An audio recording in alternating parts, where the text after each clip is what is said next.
जय माता दी दोस्तों। आज हम चर्चा करेंगे रूपवान कुंडली कौन सी होती है। मतलब जातक बहुत ज्यादा सुंदर या स्मार्ट किन परिस्थितियों में लगता है कुंडली के अनुसार। आपने अनुभव में बहुत से बच्चों को ऐसा देखा होगा कि बचपन में तो बहुत ज्यादा सुंदर थे, लेकिन बड़े होकर उनके चेहरे में वो चार्म, वो चीज नहीं होती है जो बचपन में होती है। आपने ऐसे बहुत से चाइल्ड कलाकार देखे होंगे, या बहुत से बच्चे बचपन में बहुत अच्छे नहीं लगते थे, लेकिन बड़े होकर बहुत अच्छे लगने लगते हैं, बहुत स्मार्ट हो जाते हैं। उनमें ग्रहों की दशाओं का बहुत बड़ा रोल होता है। लेकिन ये कुंडली देखकर हम कैसे अनुमान लगा सकते हैं कि ये जातक मतलब बहुत ज्यादा रूपवान रहेगा, या मतलब क्रूप हो जाएगा, या मतलब उसकी सुंदरता चली जाएगी, या सुंदर इतना नहीं रहेगा। तो ये हम कुंडली देखकर भी अनुमान लगा सकते हैं। कुंडली में ऐसे योग होते हैं जिनसे हम पता लगा सकते हैं। अगर आपको ज्योतिष बिल्कुल नहीं आता है, कुंडली देखना नहीं आता है, फिर भी ये मैं यहाँ पर आपको बहुत सिंपल तरीके से बताऊंगा कि आप अपनी या अपने परिवार के किसी भी सदस्य की बच्चे की कुंडली देखकर कैसे पता लगा सकते हैं कि ये आगे जाकर मॉडलिंग में जा सकता है, या मतलब स्मार्ट कितना स्मार्ट रह सकता है, क्या है। तो आप कुंडली खोल सकते हैं। देखिए, सूत्र सिंपल है, पहले मैं सूत्र बता देता हूं, अगर आपको समझ में नहीं आएगा फिर मैं आपको पूरा एक्सप्लेन करूंगा। ठीक है, तो सूत्र क्या है कि यदि लग्न या लग्नेश से, कुंडली में लग्न क्या है लग्नेश क्या है मैं आगे बताऊंगा जिनको नहीं मालूम।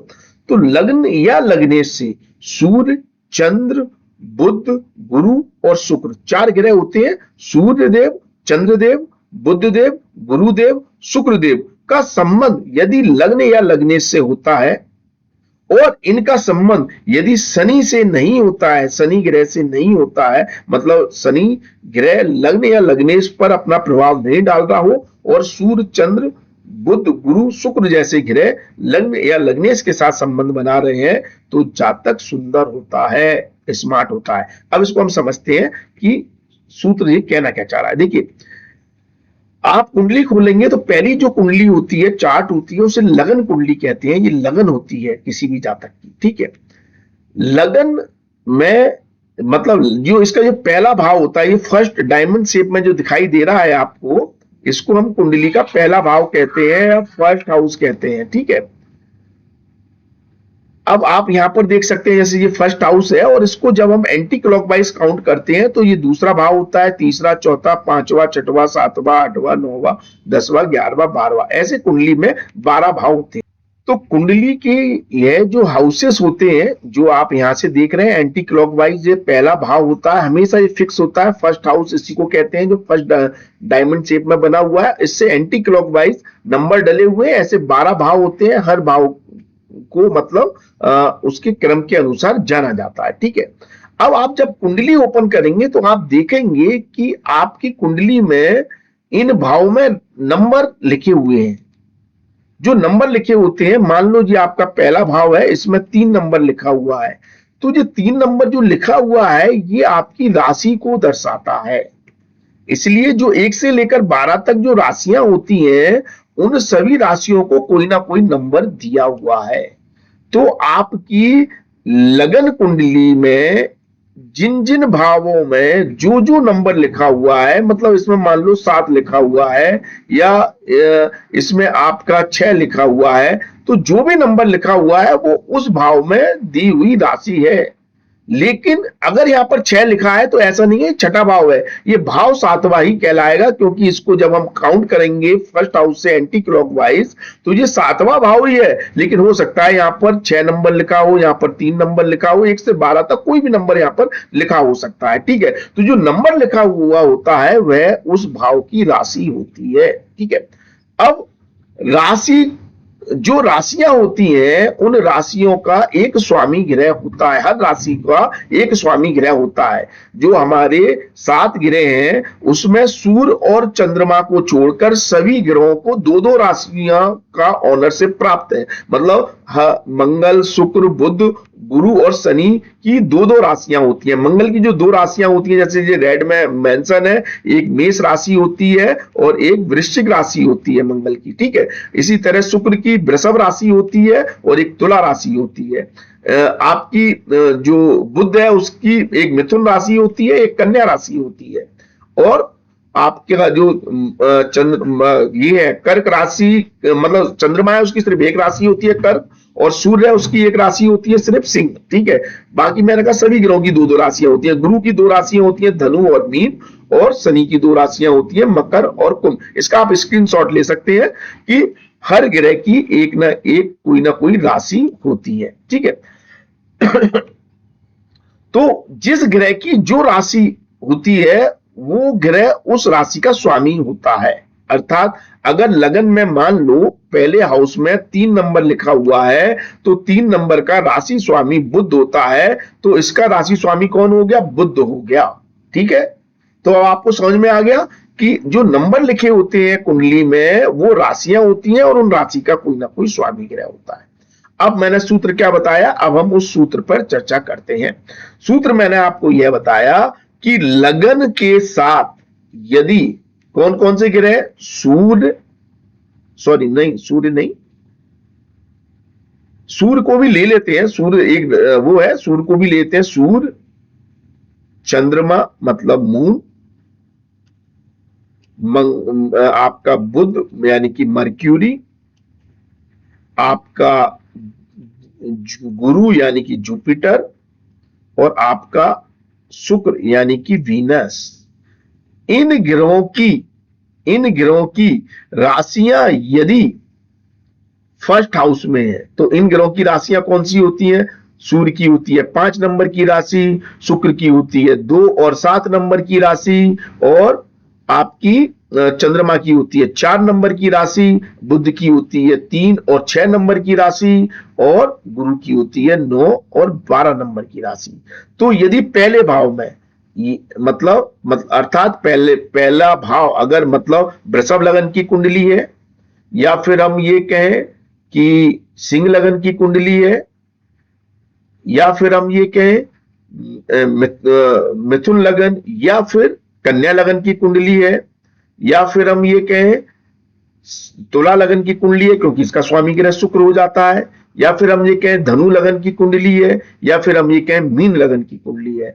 तो इन सभी कुंडलियों में मतलब लगन में यदि इन शुभ ग्रहों की राशियां हैं, तो एक तो शुभ ग्रह की राशि का होना लगन में एक यह दर्शाता है कि यह जातक मतलब सुंदर हो सकता है। अभी पूरा सूत्र कंप्लीट नहीं हुआ है, ठीक है।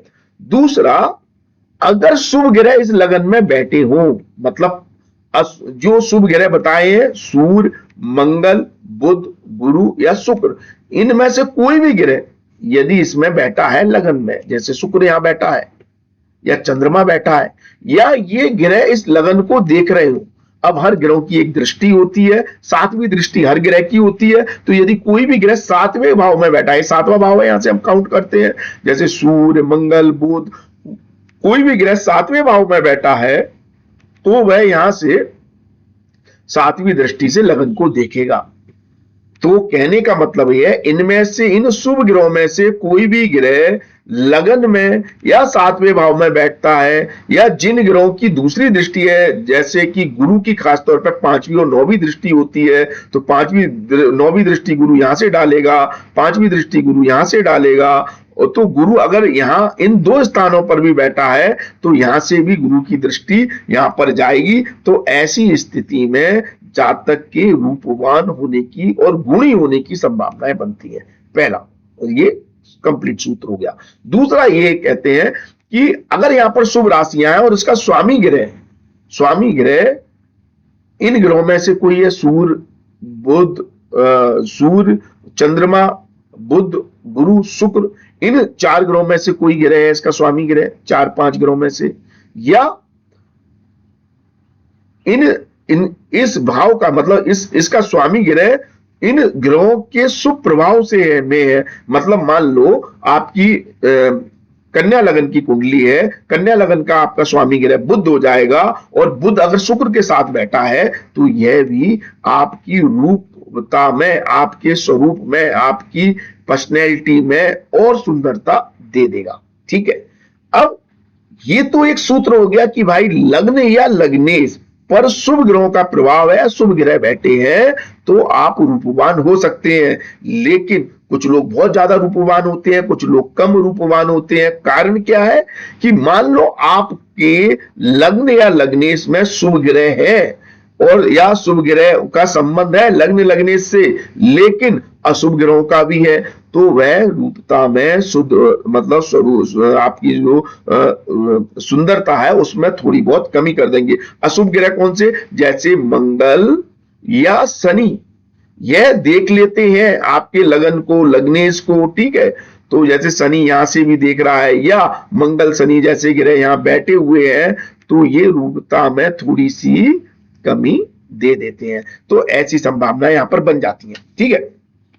खास तौर पर शनि ग्रह रूपता में थोड़ी सी कमी कर देता है, ठीक है।